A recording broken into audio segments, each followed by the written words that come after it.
Donc maintenant que la configuration physique entre guillemets est faite, on va s'intéresser à la configuration du routeur et donc à l'interface de configuration d'un routeur Cisco. Je vais aller assez rapidement là-dessus, c'est peut-être des choses que vous connaissez, en tout cas ce sont des choses que vous devriez connaître. Donc je clique avec le bouton droit, je vais dans console. Lorsque je démarre mon routeur, je suis directement en mode privilégié. C'est uniquement parce que je suis sous un S3, sinon il faudrait taper la commande modèle. Mais là j'y suis déjà, donc ça sert à rien.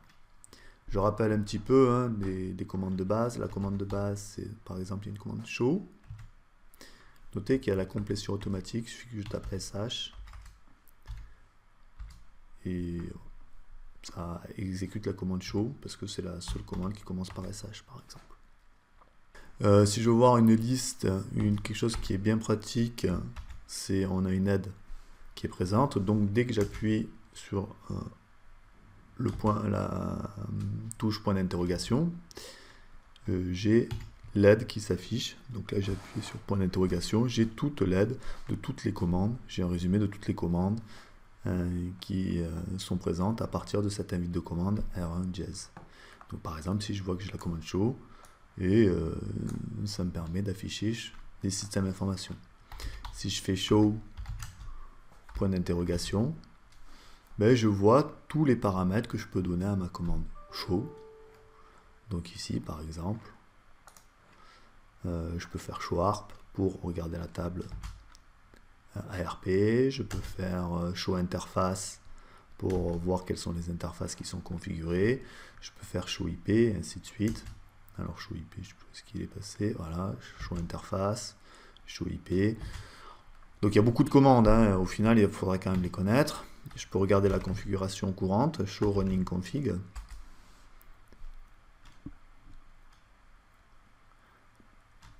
Hop, voilà la configuration courante. Donc là j'ai plusieurs interfaces mais qui ne sont pas configurées. J'ai rien qui est configuré, c'est la configuration par défaut. Une commande importante qui sera utilisée, c'est show IP, toutes les commandes show IP. Par exemple, on va avoir show IP access list, show IP ARP, show IP route pour regarder la table de routage, show IP RIP pour regarder les informations liées à RIP, show IP interface, par exemple. Si j'essaie cette commande, on a l'état des interfaces.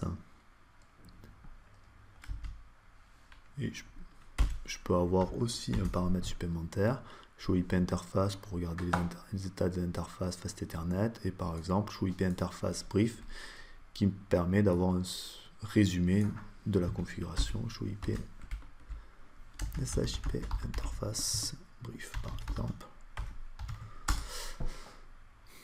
Je vois qu'il n'y a aucune adresse qui est affectée à aucune interface et que pour l'instant elles sont toutes à l'état administratif lead down. Donc voilà, show IP route pour regarder la table de routage.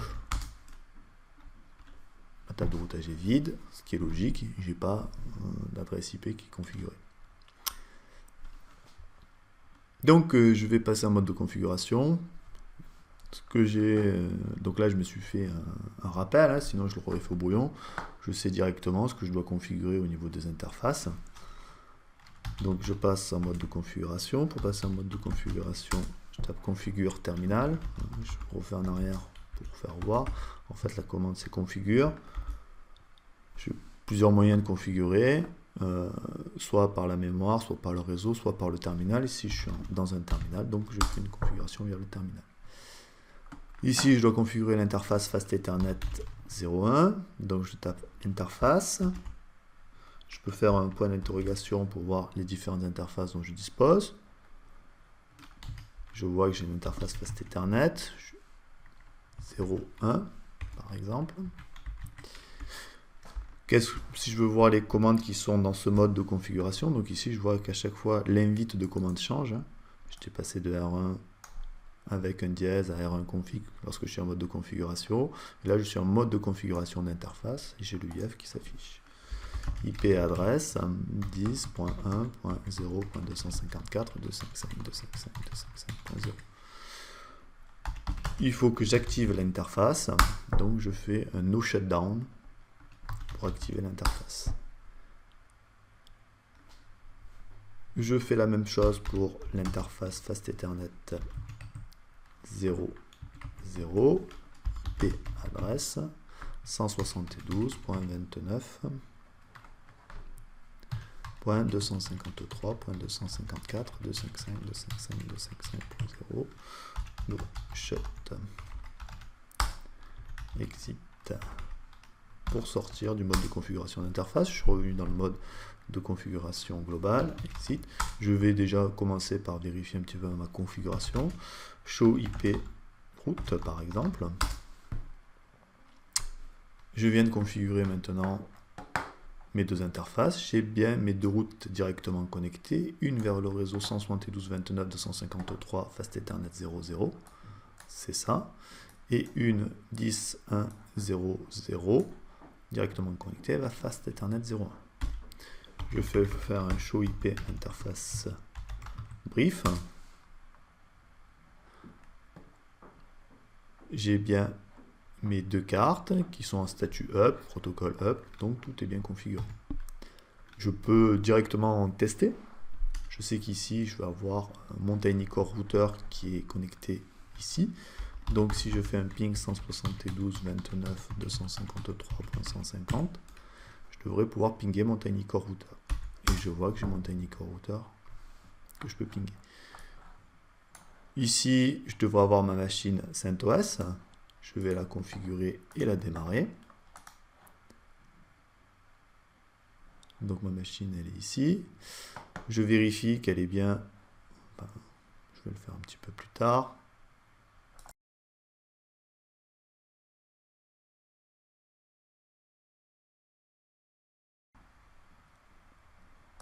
Ok, je me log en route. Password. Je regarde que ma carte réseau est bien configurée en IANET 2, ce qui n'est pas le cas. Réseau interne, IANET 2. Pourquoi c'est un IANET 2? Parce que je sais que cette carte-là, réglage réseau vers ETH2, c'était celle-là, elle est connectée en IANET 2. Donc si je veux avoir une connexion physique entre les deux machines, il faut que je sois en IANET 2. Donc je vais configurer les paramètres IP de mon interface réseau.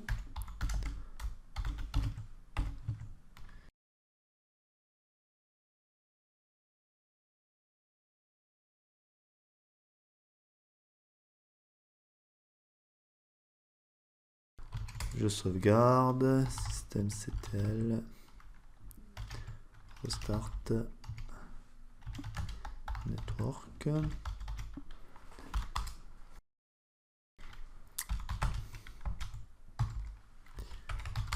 Et je regarde si ENP0, elle a bien 10.1.0.10.1.0.1. Je reviens dans mon routeur, password. Donc ici on a 10.1.0.254, ici on a la machine C, je vais voir si j'arrive à pinguer 10.1.0.254, ping 10.1.0.254, et je vois que je ping bien 10.1.0.254.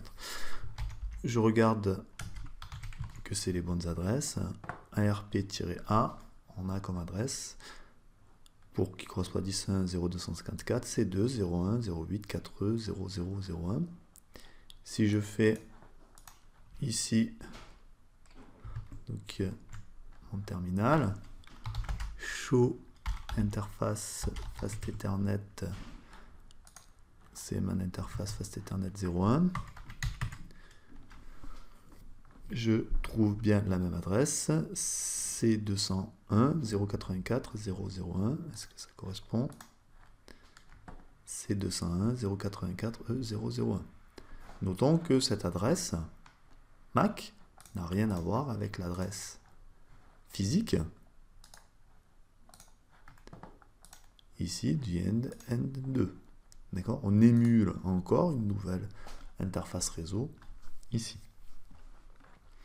Je vais maintenant configurer, j'ai mes deux machines ici qui sont reliées à F201, F21, donc via la machine VLAN. Donc je vais configurer cette interface là et ces deux postes. Je rappelle un petit peu, ici elle doit avoir comme adresse IP 10.1.1.0. Je vais le noter directement. 10.1.1.0 10.1.1.0/24. Et ici, je vais par exemple le noter. Hop.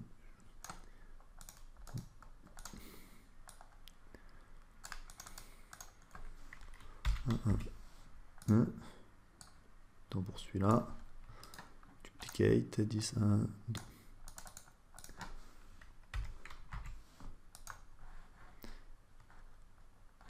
Je passe en mode de configuration. Hop, je reviens dans mon terminal.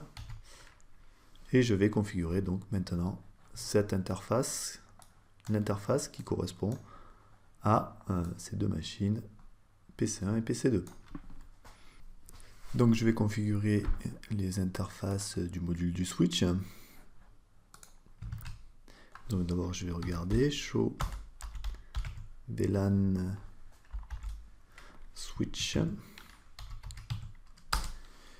Je vois que toutes mes interfaces FA20, FA21, FA22 ainsi de suite jusqu'à FA215 appartiennent toutes au VLAN 1.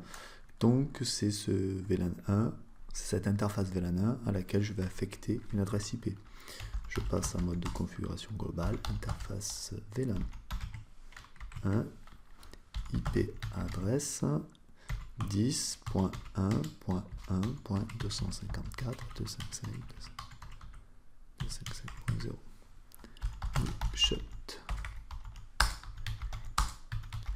Je vérifie ma table de routage, show IP route. Donc maintenant, j'ai bien trois routes directement connectées, 172.29, 253.10.1 via Fast Ethernet 01, ça c'était les deux précédentes, et j'en ai une troisième via VLAN 1. Je vais maintenant configurer mes deux machines, 10.1.1.1 et 10.1.1.2. Il faut que je les démarre. Start et Start. Et je vais dans le mode console. Pour configurer, ici je vois qu'il met un message presse point d'intégration help. Je vois que j'ai une commande IP.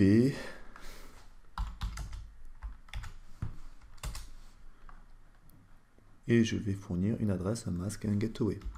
IP 10, donc là je suis sur PC2.1.1.2 255.255.255.0 10.1.1.254.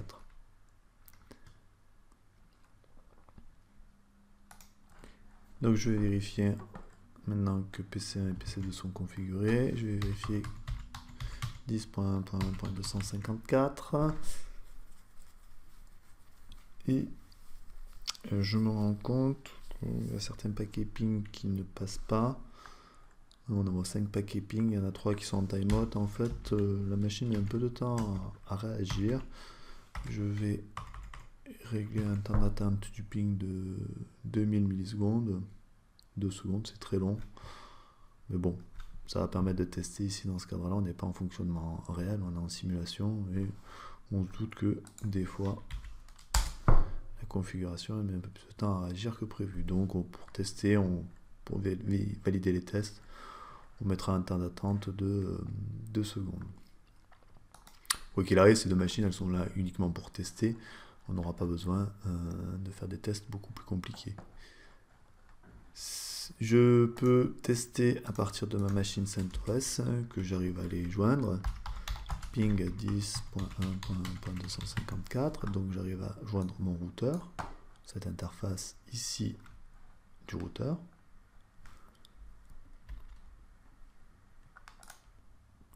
Donc je continue mes tests, je vais maintenant essayer de pinguer 10.1.1.1. Donc toujours pareil, à mon avis, voilà, on a des temps d'attente qui sont assez élevés. Oh ben là ça passe. 10.1.1.2. 3000 millisecondes. Donc ici on est en train de pinguer PC1 et PC2. Allons essayer de pinguer 172.29.253.150. Et là, bien sûr, on n'obtient pas de réponse. C'est tout à fait normal. Pourquoi c'est tout à fait normal? Parce que donc le ping, il est bien envoyé de la machine A qui est reliée au cloud. Ça passe bien. On arrive à pinguer ici. Tiens, je vais tester. 254. On aurait bien arrivé à pinguer cette interface là, donc elle est bien active. On arrive à aller jusqu'à la machine, jusqu'au cloud, jusqu'au Tiny Core Router qui se situe ici. Par contre, après, le Tiny Core Router ne nous répond pas. Pourquoi il ne nous répond pas? Tout simplement, il ne sait pas où se trouve le Tiny Core Router, la machine qui a pour adresse IP 10.1.0.1 IPHO, c'est-à-dire nous. Je ne sais pas où se trouve tout simplement le réseau 10.1.0.1. Donc ça, il y aurait deux possibilités pour régler ce problème-là. Soit, il faudrait configurer la translation d'adresse sur cette interface-là pour que tous les paquets ils sortent avec comme adresse IP 172.29.253.254. Soit on peut rajouter des routes dans Tiny Core Router. Ici, étant donné qu'on a accès à Tiny Core Router, c'est très simple de rajouter des routes. C'est ce que je vais faire. Donc, par exemple, sudo route add -net 10.1.0.0 255.255.255.0 172.29.253.254.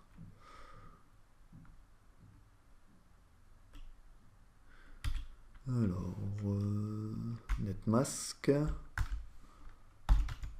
netmask, il doit y avoir un gateway quelque part. Voilà.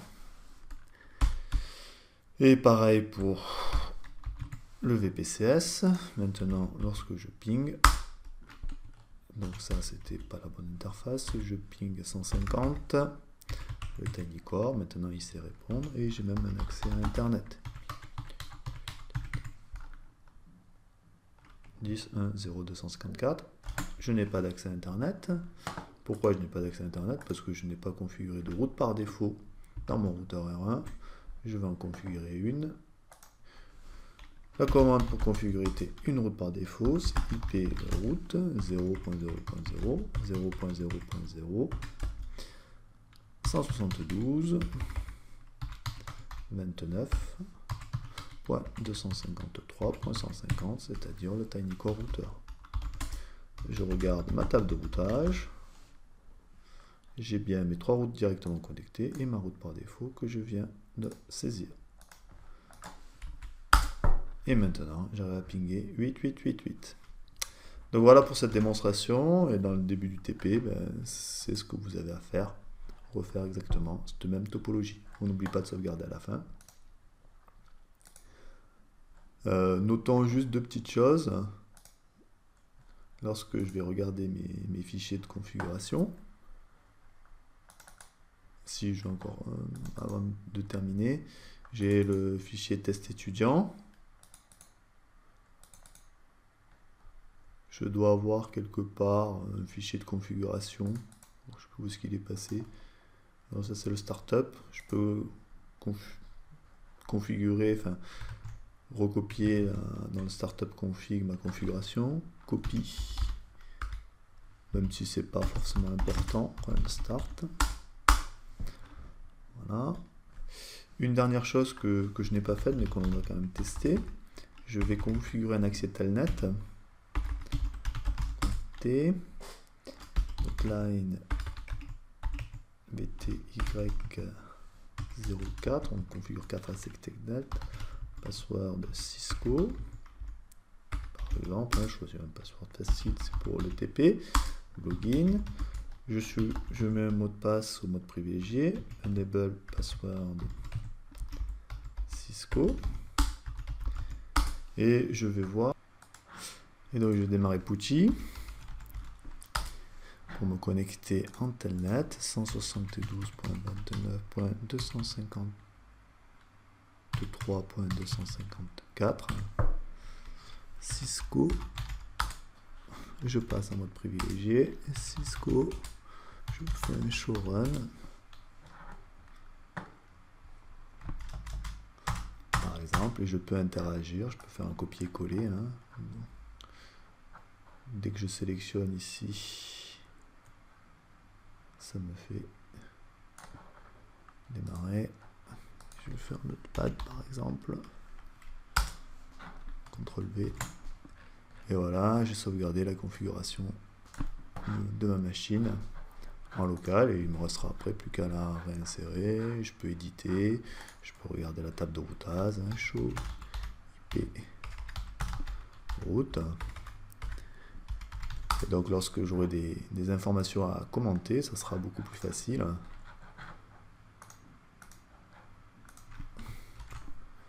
que de faire des copies d'écran à partir de la machine virtuelle. Donc voilà pour cette présentation.